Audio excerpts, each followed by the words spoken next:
Namaste and welcome, beloved, good, mighty companions, to this holy light, the infinite light being, the celebration of all that is light, and the ease of looking to see that the light is here, that there isn't another here. In the light of divine being, is there another here? Or is there just light? Let there be light.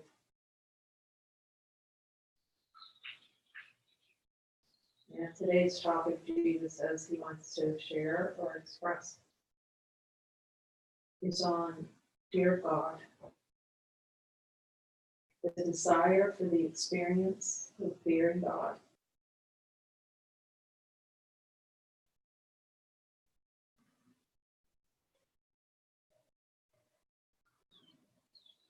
And the two parts, he talks about this. I can't remember if he talks about it in the course, but he mentions it in the text.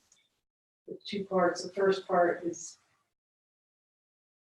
seeing that there's nothing can be hidden. And he says this usually induces fear, usually. Seeing that nothing can be hidden, because the whole point is to hide divine nature from ourselves through fear. And that's this direct looking is so helpful to see that there isn't anything to fear in the light of divine being. Is there anything fearful? Is the light fearful? To look with honesty of God, what light is, what divine nature is. Because the idea of divine nature is what expresses as fear. It's a desired experience, and to really look at any desire for the experience of fear. It's fear of God, to deny divinity.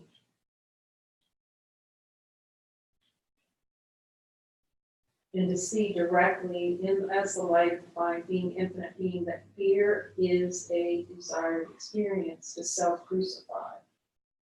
Today's lesson was crucifixion. I just but myself that I crucify.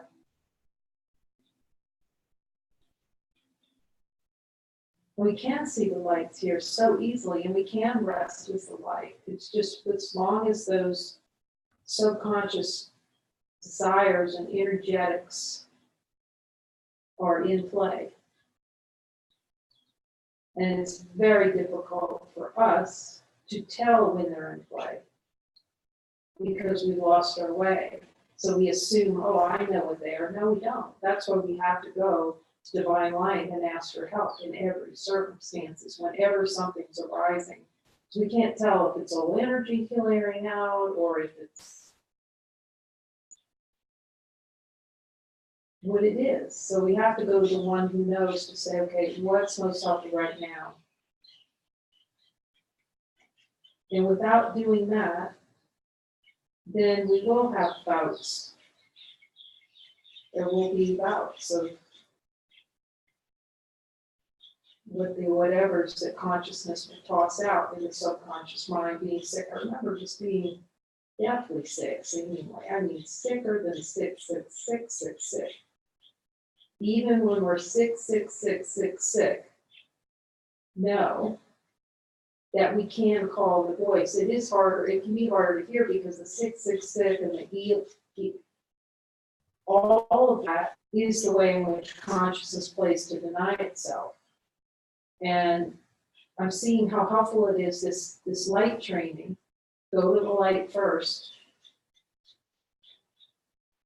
And really, for everything, even when we feel like hell is breaking loose, how helpful that is, because if we're not doing it when hell's breaking loose, we're not going to be doing it when it doesn't seem hell's breaking loose, when hell is really breaking loose. Because the ego has those gradations. I'm in total hell right now. Jesus doesn't have any distinctions about what hell is. It's that twig. Any denial of divinity is 100% denial of divinity. There's nothing in between. So as light beings, infinite light,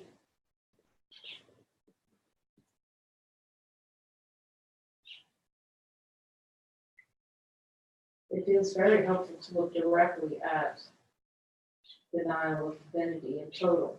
Like we were laughing about that over morning about this direct looking. You see how it cleans out a lot. Just to directly look. Because the thought, the ego is not a direct looker, it's a runner. It's a hider. And so turn directly as light, look at it as light, don't look at the perspective. As soon as we look as the thoughts that we have about ourselves, it will be terrifying because its structure is terrifying. The same thing looked at with the light of divine being is nothing. We see that it's nothing.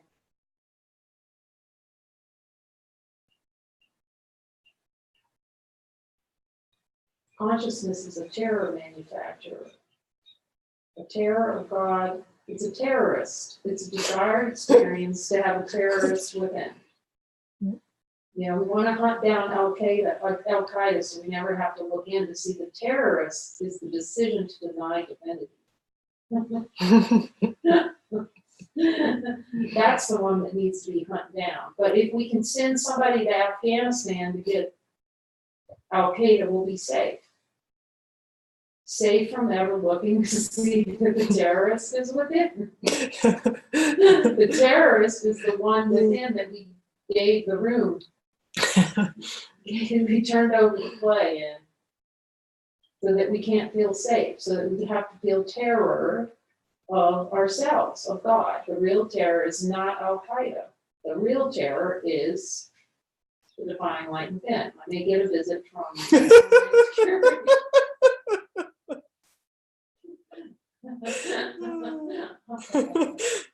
I've already had a full background check. Go ahead.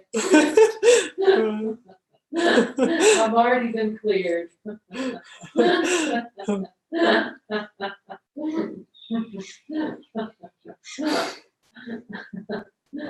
terrorist is within. The one who denies divinity is the terrorist himself. It's like a call. It's a call to hell. Come on over. Get on the phone. I'm looking for it. All these subconscious desires is a call to hell. And then a future where hell is going to be in the future when hell is really now. Pretending. Infinite light. So it feels really helpful to look directly. I love this looking as light. The mind training is looking as light. That's the mind training. It's not looking at thoughts. That's good. Thank you, Jesus. It's not looking, you cannot transcend personal identity looking at thoughts. You can just see that thoughts are not you. And that the investment in the thought is what is making you feel like you're a little stuffed in a shoe, as we talked about. Seeing that you're light and then seeing that you're denying light is where to go. In everything else other than this infinite light, the contrast. Is this light? No. Jesus, what do I do? That training. How do I see this? How do I see this? That training. That's the light training. Go to Jesus. What do I do? What's most helpful right now? Those two things. Join with the brothers, Jesus' representative. That's the training. Otherwise, these desires for an experience of grip and fear against ourselves are going to seem like they're uncontrollable and there's nothing we can do about them. And that's just, Jesus says, abjectly untrue.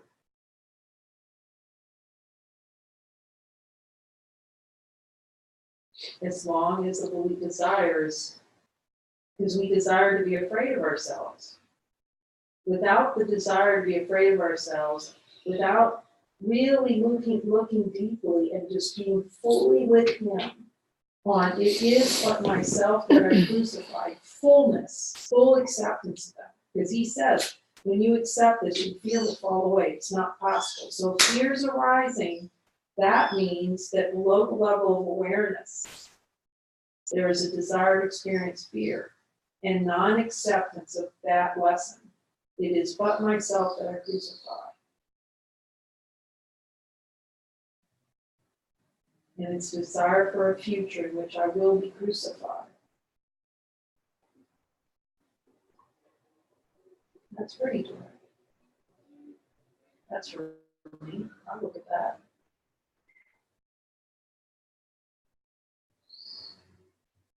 Fear is just a piece of personal identity that's being held on to. That's all it is. And the belief that divine light cannot cut through everything immediately. The desire to withhold from ourselves divine light, the experience of divine light.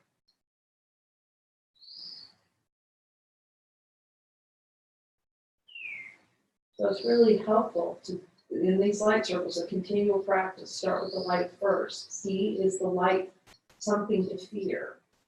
In the light of infinite being, is there anything fearful in there? Really notice. It'll be a gentle path. Jesus is saying it's a gentle path when you admit there's nothing you want to hide. That's the other thing. The fear comes because some part is protected. The protection is the fear, generates the fear that there's some idea that something will be exposed. Just seeing that there's nothing to hide, that this light is the light hunting around for something to find, to hold over us.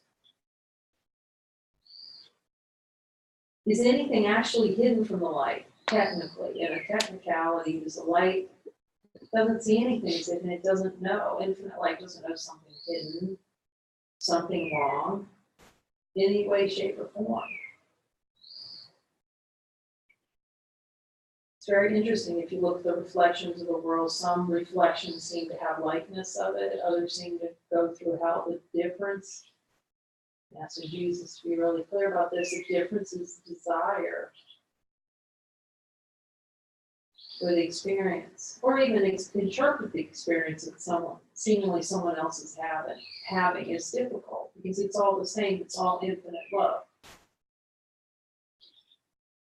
It's the interpretation. It's the desire to interpret something that's happening as form as problematic. It's like a little fear scenario that we look around and say, holy shit, somebody over there is being totally trundled in their search for truth. That's our desire for experience, to see someone out there trundled.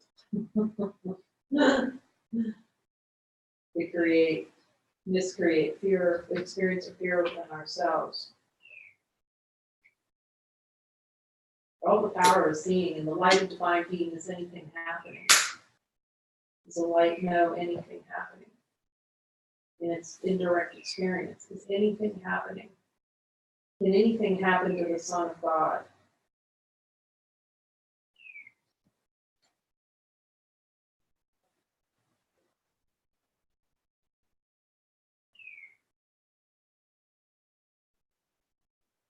In the light, it's merely the unwillingness to accept full forgiveness. The atonement, that's all it is. Fear is only the decision not to be atoned. The atonement's already happened. It's a time-bound construct. We'll ask in the light of the divine being, and the light of the divine being is fear, a time-bound construct, and here is the light, our divine nature. We can hear Jesus. Everyone can hear Jesus. This query can just go on all day. What about this? And then the light will tell us. We have to just be willing to ask nonstop, actually. I'm asking, yeah. Because we're so used to that habit of believing our own delusion and investing in our own delusion. So to break that habit, we have to go to the light, because the light itself doesn't have to go to itself. Does the light have to go to itself to know what it is, to question what it is? It doesn't question what it is, it just is. It's the recovering consciousness, is what we call it. Recovery. Elusive recovery. Addiction recovery. In the addiction recovery program, constant. I asked Jesus, do you still need to? Yes.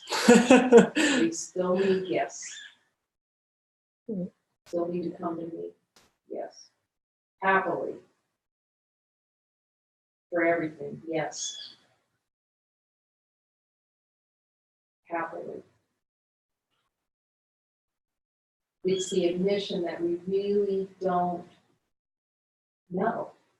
That's the only way out. Otherwise, fear will be our bedfellow. Because we invite it to bed, the nightmare.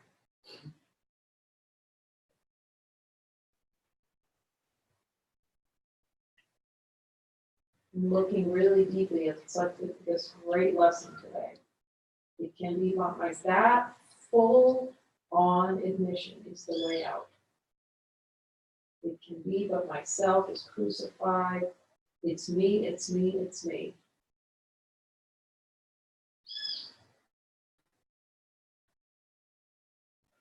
Is that what that guy? Me.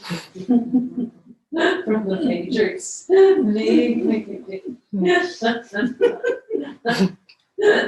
That's truer than we think, isn't it? There's no one out there beating us up. There's no one out there. Our desire to have experience of being beat up, trash, however that appears. So that's why Jesus is taking us direct. See, it can be but myself I crucify. He's taking us directly to the desire to crucify ourselves. Jesus, is there any desire to crucify myself? He says, yes, just be with him. Show me any energy of self-crucifixion. Stand into it as the light of divine being and take it. Because the ego doesn't want to stand anything. It wants to go get a pizza. And distract. It takes focus. Focus on the light. Constant Nandi. I talked about the Nandis go around Arunachala, those little statues, stone statues all around that mountain. And I can see why those Nandis are so honored. You know, they come, they stop their little carts, and they give the thing a bath, and then they put a flower wreath. They decorate these things with flowers. Honor. It's an honoring of the one who is willing to not move its eye off of, let thy eye be single. Divine being, divine light, nothing else. No lefty, no righty. Even if the Nandi turns his head, that one eye still on Arunachala. They can't move though, they're stones. But the belief of now that's a really beautiful symbol there, because I don't think there's anything, I don't know, I can't say for sure. In Hinduism, I was just thinking, is there anything when you look at that Arunachala Shiva that you're going to be, that you can't look? And there's nothing like that I know of. No, you're a Nandi. Look directly as light. You are the light. Eventually, you look at Arunachala enough, you see you are Arunachala. That's why Brahmana called it his teacher. The immovable, the symbol of immovability. Aruna, the immovable, unchanging symbol in the mind. He's just as good a teacher as anybody else, actually. Jesus is a good one to have, though. The voice within.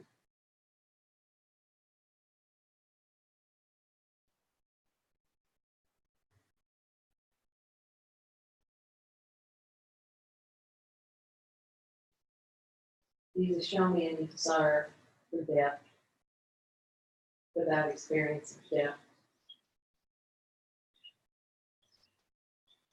The desire, the death wish, want to kill myself. Kill the light, it's attack. I'm going to try to beat the heck out of the light. And then we look as the light. Can anything happen to the light?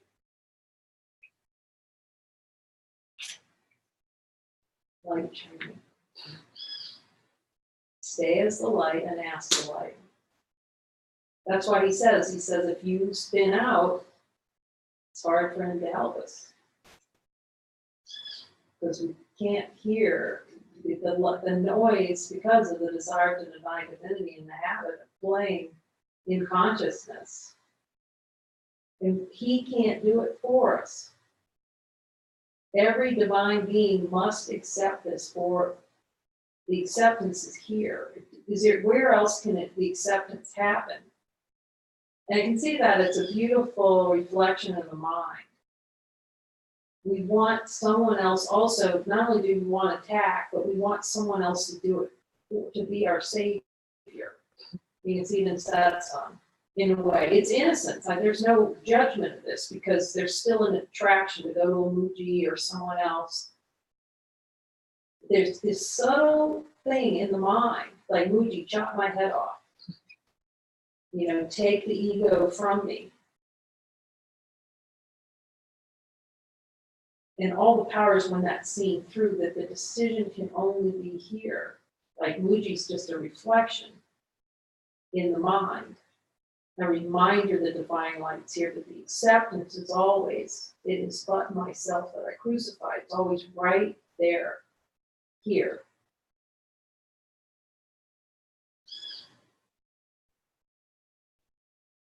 It seems like a Muji chops our head off, but that's still in the cause and effect. It's seen as helpful. It can be helpful. It's always helpful. All these things are helpful, but it's really the only decision is the decision in the mind to step beyond the dreamer. And something has to become so intolerable that we're willing to look and question every single thing, including questioning who is doing it. Who is actually the perpetrator? That seems to be the theme in all the movies that we watch. Who's the perpetrator? The whole time looking around for the one who did it. Who did it? Did Khan do it? In the Star Trek series, did Khan do it?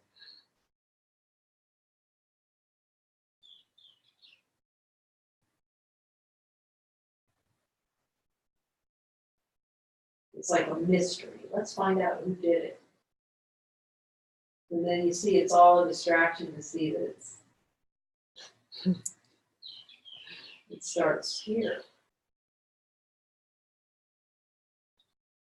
In acceptance of light. And ceasing to deny light. In that too, then all the acceptance of divinity, divine being, infinite being, that we can do whatever Jesus asks. Jesus, is there any desire to not do what you ask and long to see it?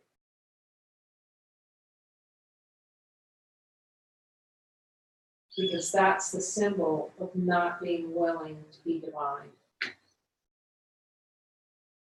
That's the representation. If we're not willing to follow that, it just becomes so clear as you just observe how the argument is always about the name.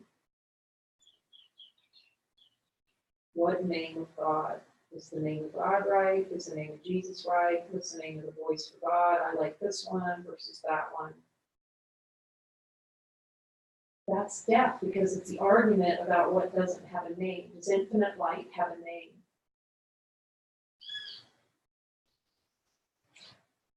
The voice doesn't have, it's nameless. Our divine being doesn't have a name. Do we have a name as divine light? Does divine light try and voice the name? You are the happiest is to see there's no name. There's no name for anything. Infinite light doesn't have a name, but it's just a helpful symbol. But even that can be a way to deny it is but myself that I crucify. That's why we need Jesus to tell us, is this, we don't even know what crucifixion is. We're so used to doing it, and it seems so innocent. Did I just crucify myself? That's a good question to ask them. Because we really don't know. It's so habit, so reflexive to say no to divine nature, and it feels seemingly natural until we see that's not natural at all. It's constrictive and restrictive, and it's in the shoebox. It's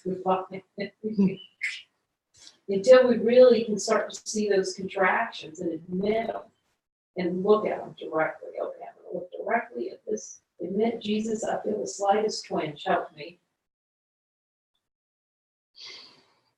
All the power of God is in that movement.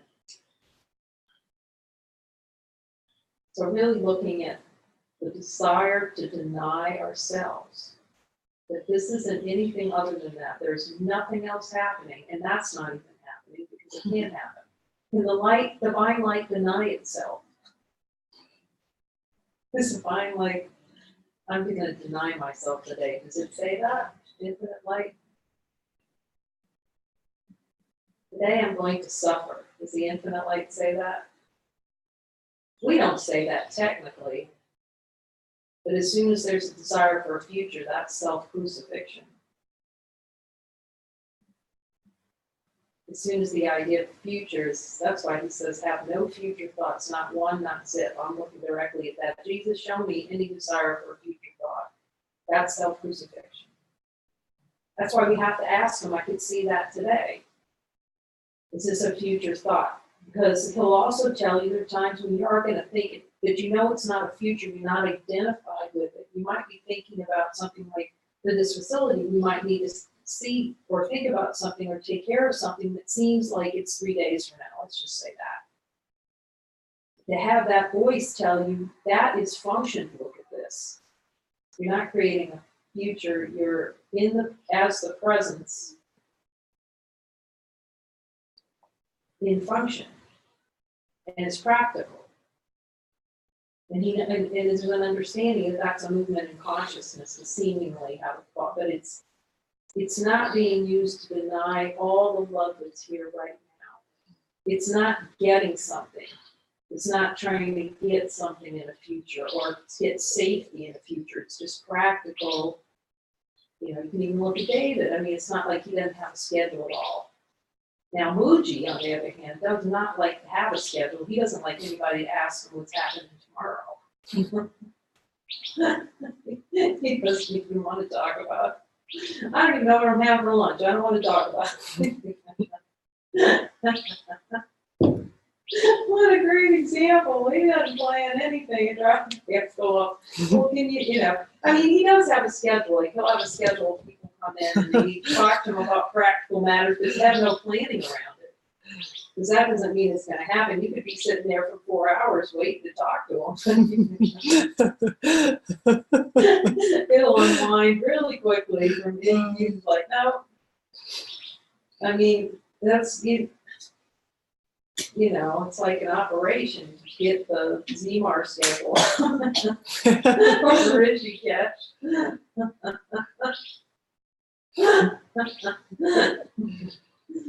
Because it's expression, he accepts the expression of God. That's a beautiful symbol of expressing God. I'm not worried about anything happening tomorrow. It would be just good to try that for just a couple of weeks, plan nothing. No future. Because it's attack. Planning is attack. Oh my God. Fear of God. It is but myself I crucify. That's why we even need Jesus to tell us when we're crucifying ourselves. We don't even know. That's honest. You start seeing that. And how much heaven there is in just asking him, what is this? Is this? And then he'll tell you, okay, this is function, this is, your mind can rest, and it lets us rest as divine being. Light training. Is this the expression of infinite light right now? He'll say yes, no.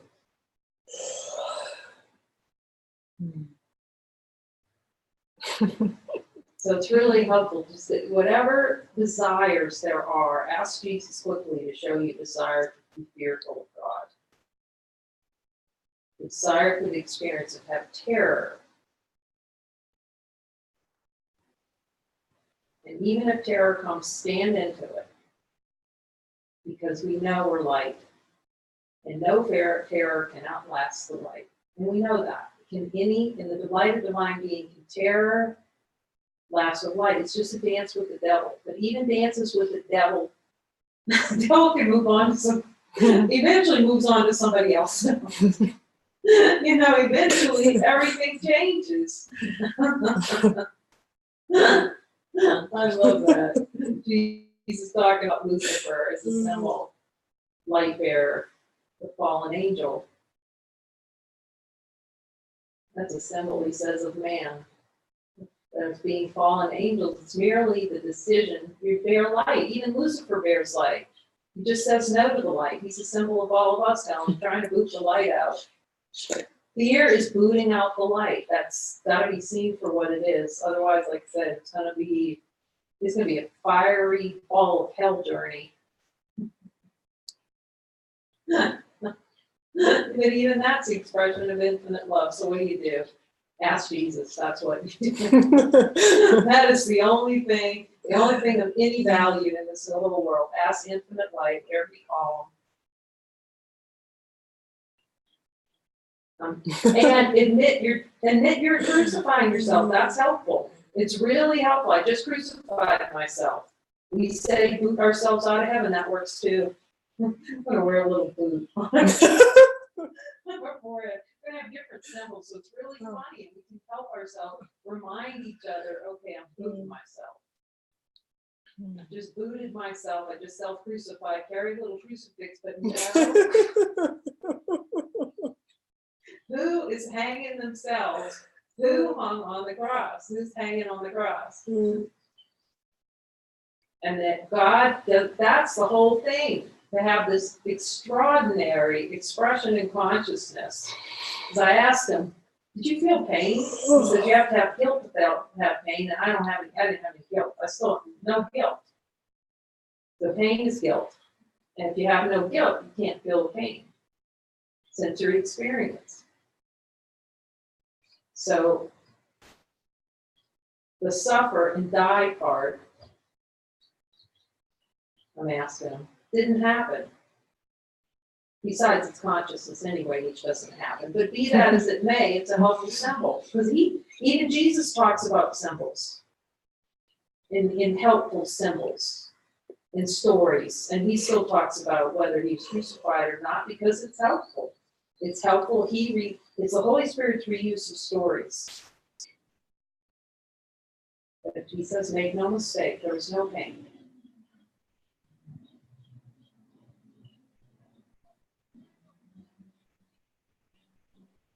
That's the power we have as divine being. And if he couldn't be an example of that, that doesn't really give us much to look forward to, now does it? If all pain and suffering cannot be transcended, and if he could not be the example of this,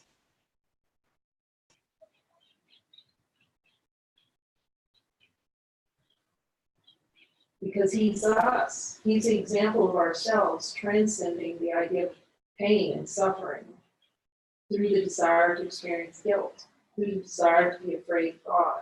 He's the demonstration that he had no fear of whatever the Father asked him to do, because he had no fear.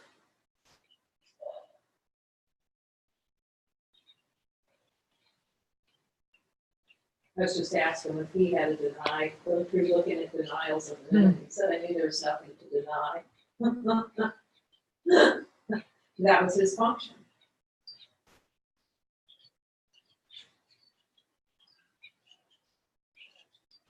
He's in full constant fulfillment of his function, expression of divine light. We're not fooled by the ways of the world, therefore we don't have to be either.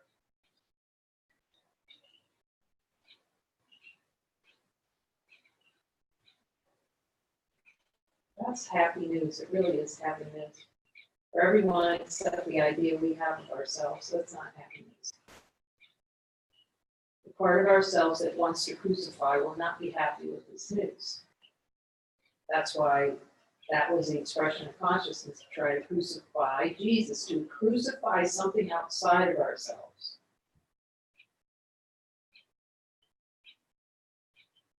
Put it outside of ourselves, and we're going to hang that other body on the cross so that we'll be saved. We'll have salvation by hanging his body on a cross over there. And here's an expression within consciousness willing to say, none of that's true. And not only is that not true, I have the power to transcend that through resurrection. Just as an example that we all have the power. We were talking about that miracles. The miracles of like David, or talk about raising the dead. Oh, Jesus just said that's ordinary.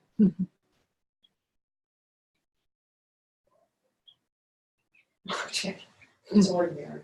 It's absolutely ordinary and not out of the ordinary whatsoever. There's nothing extraordinary about that, actually. We're so out of our miracle mindedness. What's natural to us, it's the ego makes that extraordinary. Because the ego lives by beliefs. You know, and he says that. Miracles are not about inducing belief. They're about suspending belief. Otherwise, he says they devolve into spectacles. Jesus isn't about spectacles. Divine being doesn't, it's not no spectacle.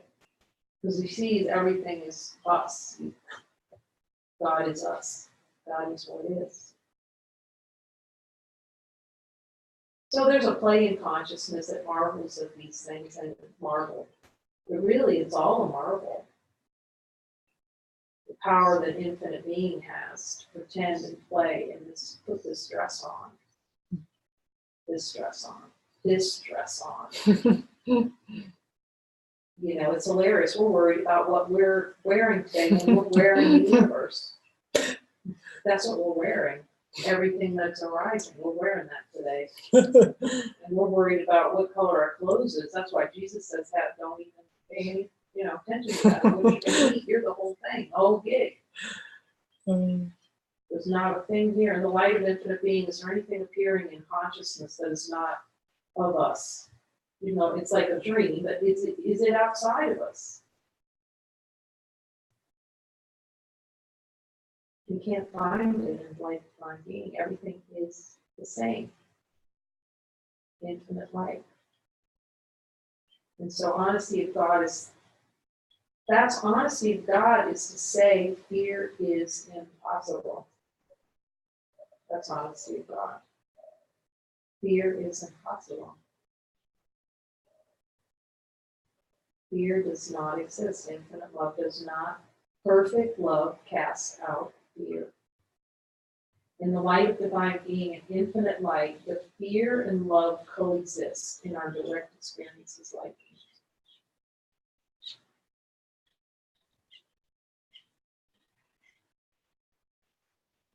Jesus, show me any thoughts I have today that deny that I but crucify myself. See it.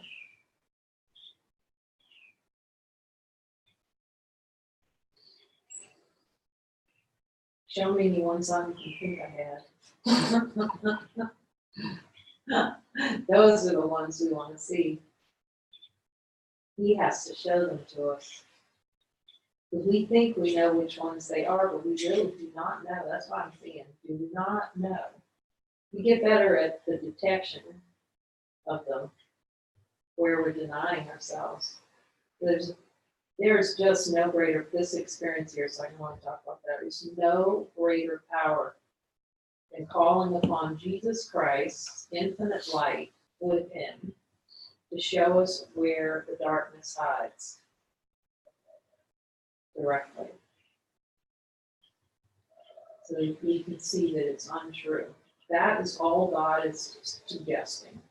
That's the suggestion. I am suggesting to you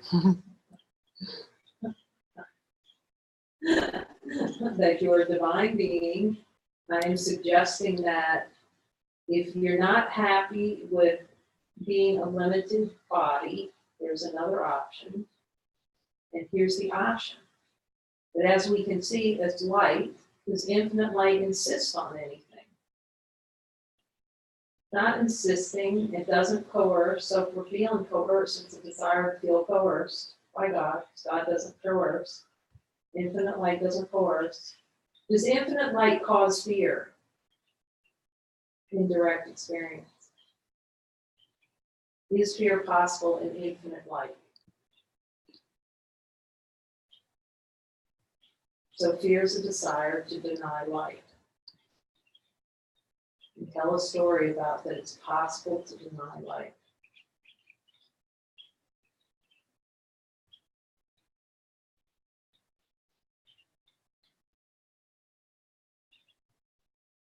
Just that when we, Jesus is telling, reminding me that we have to really, and he says it in the Course, so it's a reminder for me when we're, and really seeing what we're asking, because we're so used to asking for objects and things to be different from what they are, and therefore the Spirit cannot help us with that.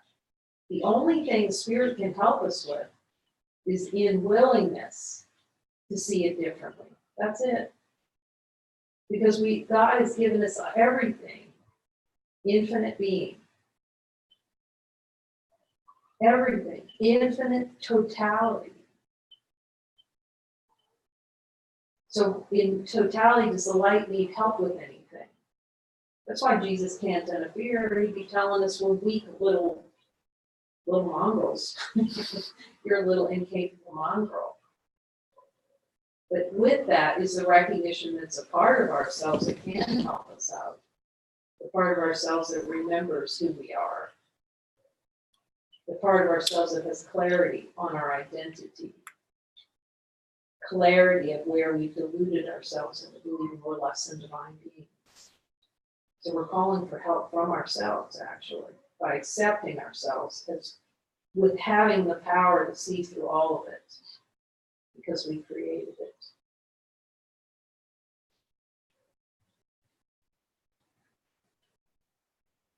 Powerful lesson today. It is with myself I crucify. I'm willing to accept that. That's perfect happiness. He says it's infinite. You can feel it. The light of divine being is acceptance of it is but myself I crucify, infinite. Is it infinite? Really? Power of it.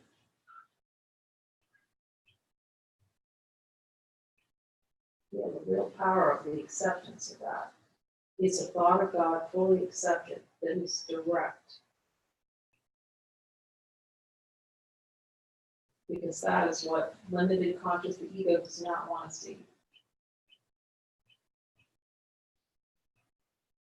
Does not want to see that. But we can look at it directly at the light and see it. You just say, no, we're going to look. Thank you, Jesus, for this lesson. Thank you for being there with us. Every question, every little squeak. Keep us tuned into the God channel, the divine being channel, the only channel worth tuning into.